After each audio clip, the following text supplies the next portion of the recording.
Kia ora guys, good afternoon, welcome back to the Black Jersey. It's your boy Max, I'm the host of this channel. A big thank you always goes to my patrons over on Patreon. If you are a new viewer of my channel, I'm just going to remind you as well, subscribe to me and give this video a like and comment if you enjoy the content that I'm making. Today we're also going to be talking about the French squad for the 2023 Six Nations. Fabien Galthie is in his 4th year as their head coach, and they are on a wee bit of a winning streak, having gone the whole of 2022 unbeaten. There is a fair bit of changes rather to look forward to in the squad, as he does want to build a fair bit more depth before the World Cup.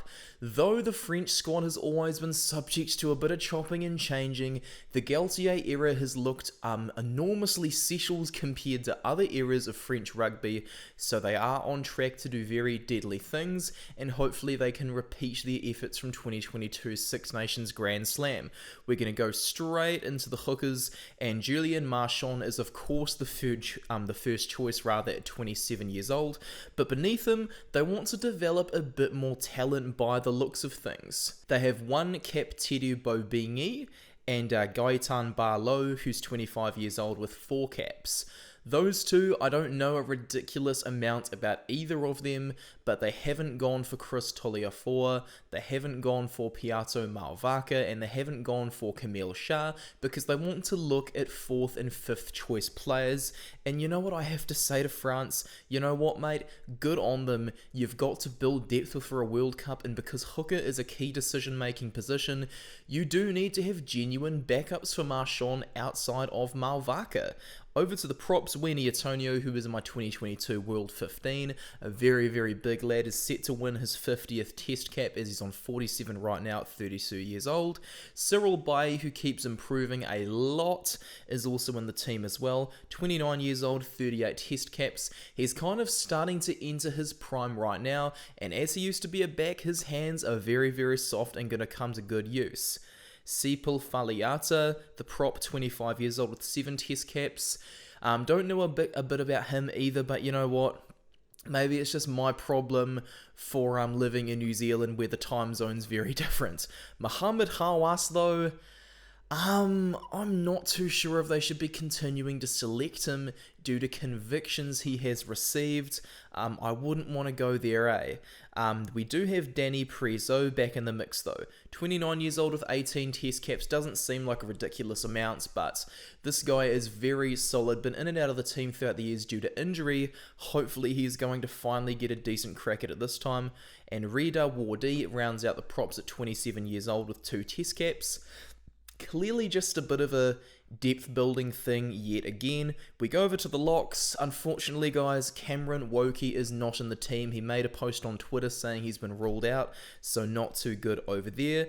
To cover him, they've gone for Thibault Flamand, who's very, very good. A powerful player, should be having far more than just 11 test caps to his name, that is for sure. They've also got Tamar Jomez, 1 cap, 27 years old. Once again, we come back to the argument with depth building. Thomas Laveau, 23 years old, 2 test caps. Another depth building exercise they have here at lock. Romain Taufafanua at 32 years old is going to stand up, become one of the leaders now, as he has got 38 test caps. And Paul Willemse, a very mighty and fearsome South African who earned his debut for them back in 2019. Man, he is going to bring some power into the equation. They've tried the option with the athletic locks, and now they're going to see how they're going to go with a bit more power. Rounding out the locks, we have Bastien Chalereau, 30 years old, 2 test caps. Once again, it's just Fabien Galthie trying to build as much depth as possible. It's been a real staple of his era, as he's been using mid-year tests to just get in the 3rd and 4th choice players. We now move over to the loose forwards. Gregory Aldrit, he's so good. Had him at number 8 in my World 15. Happy he's not injured. Alexander Becogne is another loose forward in the team. Haven't heard too much about him either. Fabien Galthie once again with the depth building. I'm going to have to say this so many times throughout the video. Paul Boudehent, Heard a few things about him as well, seen him in a few reels as well. Hopefully he's going to have fun on his first test cap. Yakuba Kamara back in the mix as well. He is an absolute wrecking ball of an open side flanker. I'm very happy to see him back in the mix as well. He is so entertaining to watch. One of my favourite players from France. Dylan Creton in there as well.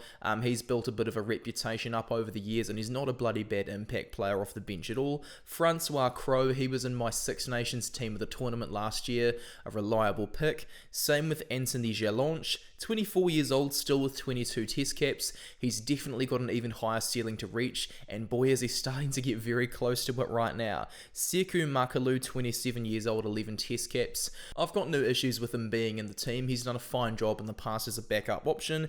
And Charles Olivon, their former captain, has had a fair few injuries lately, so he has lost that title to Dupont. But I'll tell you what, he's an awesome blindside flanker. I cannot stop watching highlight reels of this man, honestly.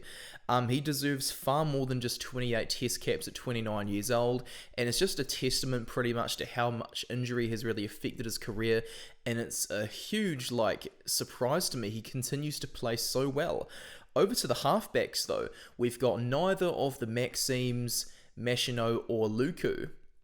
Very interesting not to see either of them in there. Same with Baptiste Seron, he's clearly fell out of favour. So Dupont is joined by two uncapped players, Leo Coley, who's 23 years old, and Nolan Legarec, who's 20 years old. Very good to have two uncapped players in there if a worst case scenario turns up. If Luku does have to go into the starting jersey, you don't just want Luku to play the full 80. As halfback, such an important position, you don't want Luku to get injured. Makes sense to have Dupont as captain as well, as he's always going to be the first name on the team sheet. Over to the first five, we have Anton Hastoy, who's 25 years old with just 2 test caps. A bit weird to see him picked over Louis Carbonell, but once again, we go back to the argument of the depth building. Mathieu Jalabert as well. You cannot have a Six Nations squad without him. He's just been on absolute fire lately, but of course, he will sadly have to be second fiddle. It's alright though, Romain Ntamack is the guy he is doing that too. Ntamack has really just come to life in the last few years, and he's definitely not overshadowed by Dupont at all. Pierre-Louis Barassi probably deserves a few more test caps, so hopefully he's going to be getting a few more. We then have another new player, Julien Dilbui. I'm just trying really hard not to get these pronunciations wrong. Let me know if I am in the comments and I'll make sure I correct them for next time. Gael Fickou, what a superstar. I'm going to be discussing Fickou a fair bit in my attack analysis. I'm going to do a France ahead of the tournament. Then Yoram Moefana. Fingers crossed that is the guy he's going to be combining with in the starting 15, with Jonathan Danty also out of the Six Nations. To round out the centres, we have a 19-year-old Emilien Galaton. Haven't heard too much of him before. He's from Powell, where Conrad Smith was coaching him for a bit. Hopefully he's going to have learned a few lessons from Conrad Smith. Over to the outside backs, we've got another 19-year-old Louis Bailey Biari, 0 caps from Bordeaux. Man, they are getting a lot of the uncapped players in here, and you know what? There's no harm in doing it, considering old mate has a contract extension to 2027.